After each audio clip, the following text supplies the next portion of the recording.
My fellow New Yorkers, today begins a new era.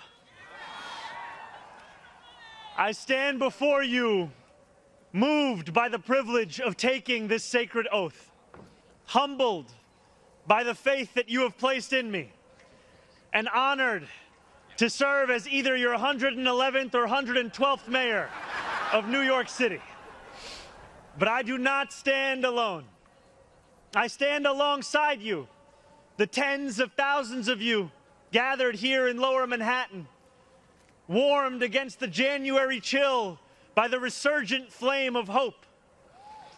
I stand alongside countless more New Yorkers watching from cramped kitchens in Flushing and barbershops in East New York, from cell phones propped against the dashboards of parked taxicabs at LaGuardia, from hospitals in Mott Haven and libraries in El Barrio that have too long known only neglect. I stand alongside construction workers in steel-toed boots and halal cart vendors whose knees ache from working all day.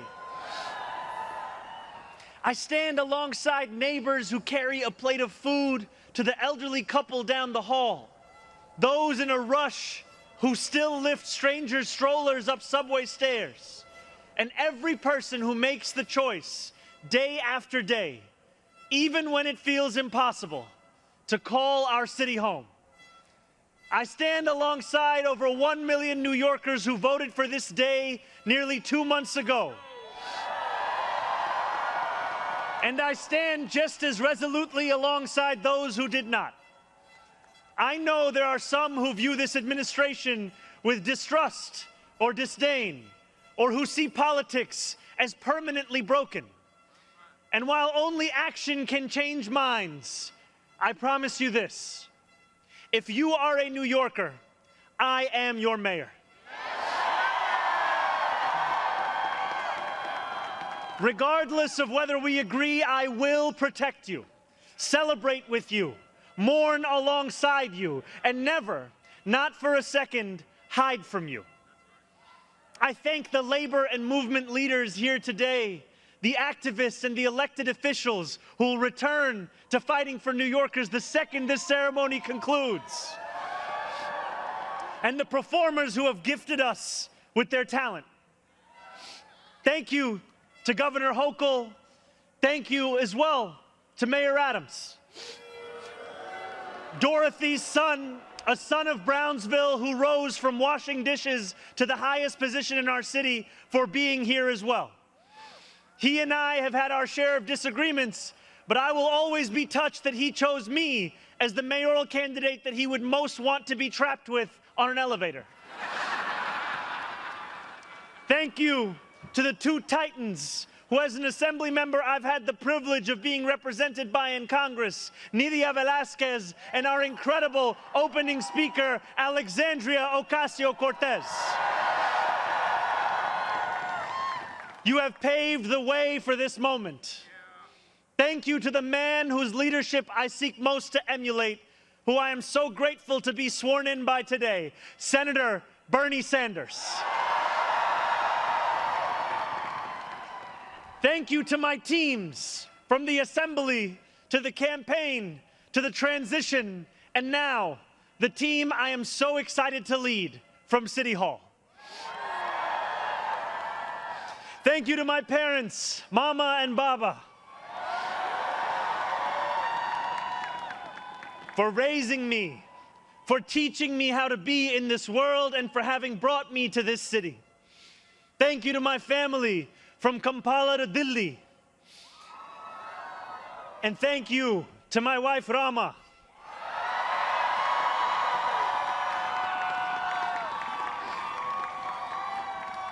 For being my best friend and for always showing me the beauty in everyday things. And most of all, thank you to the people of New York. A moment like this comes rarely. Seldom do we hold such an opportunity to transform and reinvent. Rarer still is it the people themselves whose hands are the ones upon the levers of change.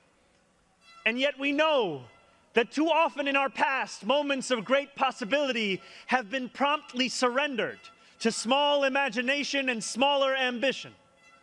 What was promised was never pursued. What could have changed remained the same. For the New Yorkers most eager to see our city remade, the weight has only grown heavier. The wait has only grown longer. In writing this address, I have been told that this is the occasion to reset expectations, that I should use this opportunity to encourage the people of New York to ask for little and expect even less. I will do no such thing. The only expectation I seek to reset is that of small expectations.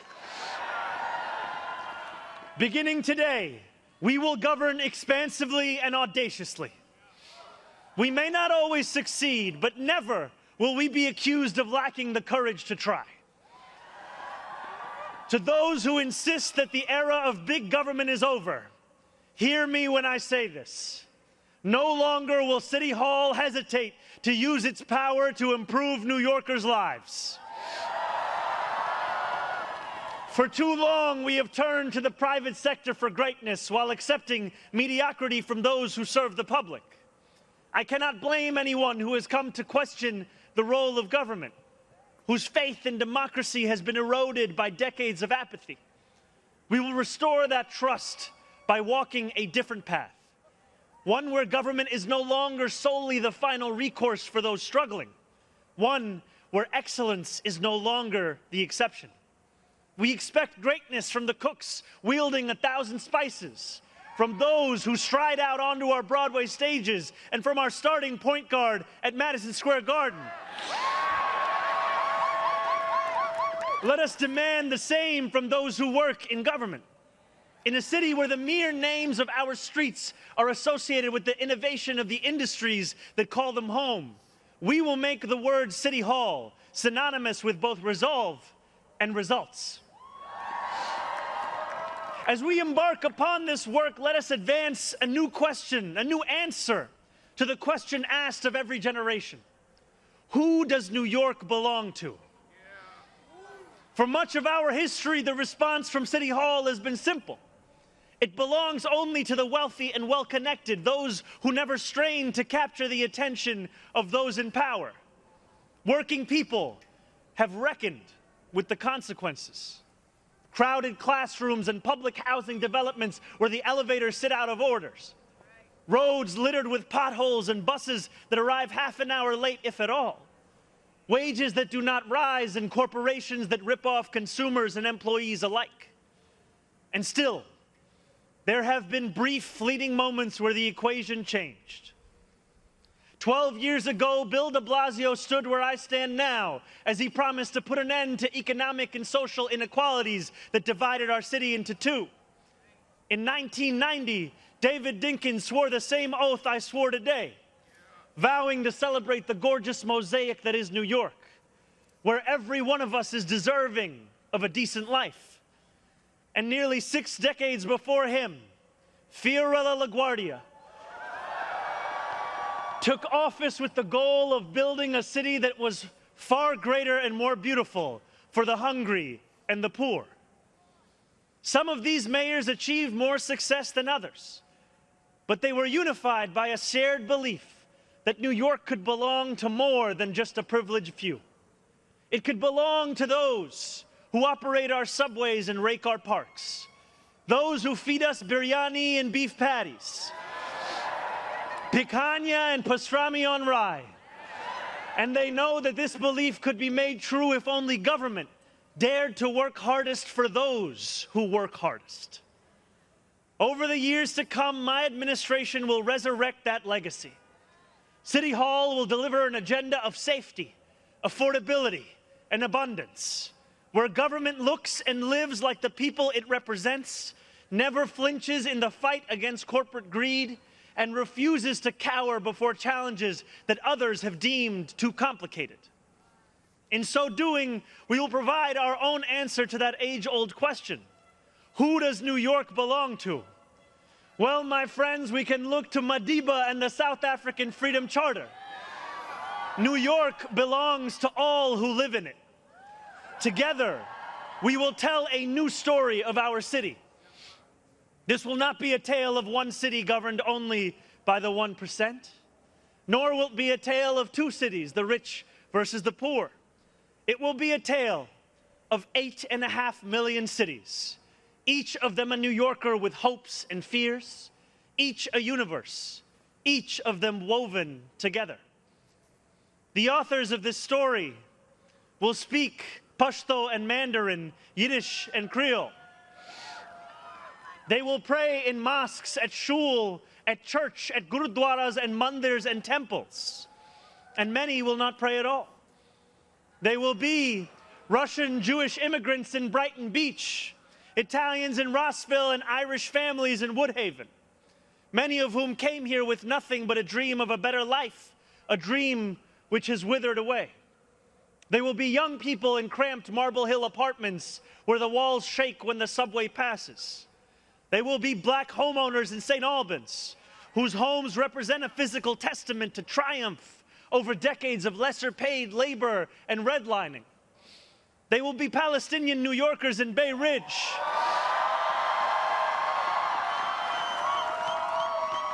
who will no longer have to contend with a politics that speaks of universalism and then makes them the exception. Few of these 8.5 million will fit into neat and easy boxes.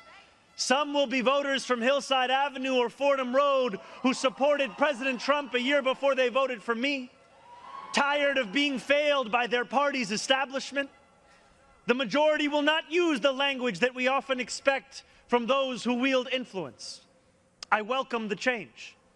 For too long, those fluent in the good grammar of civility have deployed decorum to mask agendas of cruelty. Many of these people have been betrayed by the established order. But in our administration, their needs will be met. Their hopes and dreams and interests will be reflected transparently in government. They will shape our future. And if for too long these communities have existed as distinct from one another, we will draw this city closer together. We will replace the frigidity of rugged individualism with the warmth of collectivism. If our campaign demonstrated that the people of New York yearn for solidarity, then let this government foster it. Because no matter what you eat, how you pray, or where you come from, the words that most define us are the two we all share: New Yorkers. And it will be New Yorkers who reform a long broken property tax system. New Yorkers who will create a new Department of Community Safety that will tackle the mental health crisis and let the police focus on the job they signed up to do. New Yorkers who will take on the bad landlords who mistreat their tenants and free small business owners from the shackles of bloated bureaucracy. And I am proud to be one of those New Yorkers. When we won the primary last June, there were many who said these aspirations and those who held them had come out of nowhere. Yet one man's nowhere is another man's somewhere. This movement came out of 8.5 million somewheres. Taxi cab depots and Amazon warehouses, DSA meetings and curbside domino games. The powers that be had looked away from these places for quite some time if they'd known about them at all. So they dismissed them as nowhere. But in our city, where every corner of these 5 boroughs holds power, there is no nowhere and there is no no one. There is only New York and there are only New Yorkers. 8.5 million New Yorkers will speak this new era into existence. It will be loud. It will be different. It will feel like the New York we love. No matter how long you have called this city home, that love has shaped your life. I know that it has shaped mine. This is the city where I set land speed records on my Razor scooter at the age of 12. quickest 4 blocks of my life. The city where I ate powdered donuts at halftimes during AYSO soccer games and realized I probably was not going to be going pro.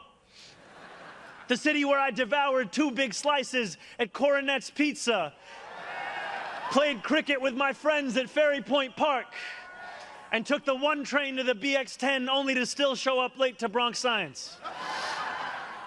The city where I have gone on hunger strike just outside these gates. Sat claustrophobic on a stalled N train just after Atlantic Avenue and waited in quiet terror for my father to emerge from 26 Federal Plaza. The city where I took a beautiful woman named Rama to McCarran Park on our first date and swore a different oath to become an American citizen on Pearl Street. To live in New York, to love New York, is to know that we are the stewards of something without equal in our world. Where else can you hear the sound of the steel pan, savor the smell of sancocho, and pay $9 for coffee on the same block? Where else could a Muslim kid like me grow up eating bagels and lox every Sunday? That love will be our guide as we pursue our agenda. Here, where the language of the New Deal was born, we will return the vast resources of this city to the workers who call it home. Not only will we make it possible for every New Yorker to afford a life they love once again, we will overcome the isolation that too many feel and connect the people of this city to one another. The cost of childcare will no longer discourage young adults from starting a family, because we will deliver universal childcare for the many by taxing the wealthiest few. Those in rent-stabilized homes will no longer dread the latest rent hike, because we will freeze the rent. Getting on a bus without worrying about a fare hike or whether you'll be able to get to your destination on time will no longer be deemed a small miracle, because we will make those buses fast and free. These policies are not simply about the costs we make free, but the lives we fill with freedom. For too long in our city, freedom has belonged only to those who can afford to buy it. Our city hall will change that. These promises carried our movement to City Hall, and they will carry us from the rallying cries of a campaign to the realities of a new era in politics. 2 Sundays ago, as snow softly fell, I spent 12 hours at the Museum of the Moving Image in Astoria, listening to New Yorkers from every borough as they told me about the city that is theirs. We discussed construction hours on the Van Wyck Expressway and EBT eligibility, affordable housing for artists and ICE raids. I spoke to a man named TJ who said that one day a few years ago, his heart broke as he realized that he would never get ahead here, no matter how hard he worked. I spoke to a Pakistani auntie named Samina, who told me that this movement had fostered something too rare: softness in people's hearts. As she said to me in Urdu, "Logo ke dil badal gaye hain." 142 New Yorkers out of 8.5 million. And yet, if anything united each person sitting across from me, it was the shared recognition that this moment demands a new politics and a new approach to power. We will deliver nothing less as we work each day to make this city belong to more of its people than it did the day before. Here is what I want you to expect from the administration that this morning moved into the building behind me. We will transform the culture of City Hall from one of no to one of how. We will answer to all New Yorkers, not to any billionaire or oligarch who thinks they can buy our democracy. We will govern without shame and insecurity, making no apology for what we believe. I was elected as a democratic socialist, and I will govern as a democratic socialist.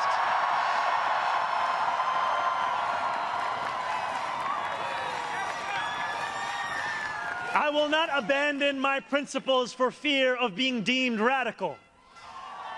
As the great senator from Vermont once said, what's radical is a system which gives so much to so few and denies so many people the basic necessities of life. We will strive each day to ensure that no New Yorker is priced out of any one of those basic necessities. And throughout it all, we will, in the words of Jason Terrence Phillips, better known as Jadakiss or Jay to the Moi, be outside. Because this is a government of New York, by New York, and for New York.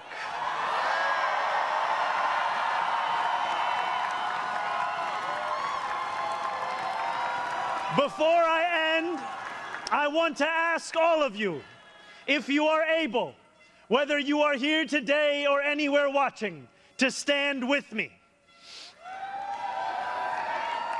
I ask you to stand with us now and every day that follows.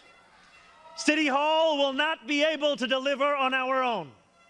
And while we will encourage New Yorkers to demand more from those with the great privilege of serving them, we will encourage you to demand more of yourselves as well. The movement we began over a year ago did not end with our election. It will not end this afternoon. It lives on with every battle we will fight together. Every blizzard and flood we withstand together. Every moment of fiscal challenge we overcome with ambition, not austerity, together.